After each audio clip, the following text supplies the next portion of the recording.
Sierra with your weekly OBX Live View. It is a beautiful day here in the Outer Banks. It is the calm before the storm. While you're enjoying this week's live view, we hope that you also be sure to check our website. We will be posting updates in regards to Hurricane Florence on our website. We will include a link in the comments and also in the description above. So we hope you enjoy this week's live view.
At this time, they have issued a mandatory evacuation for non-residents and residents of the northern beaches.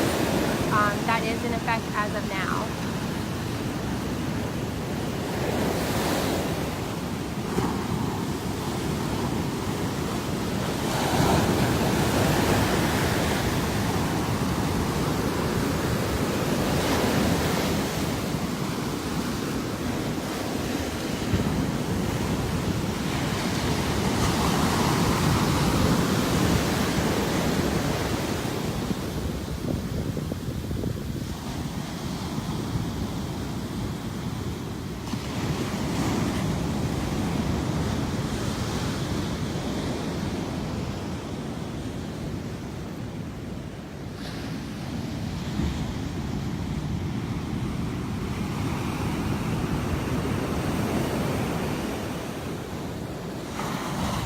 We hope you enjoyed this week's live view. We will see you next Tuesday at 10.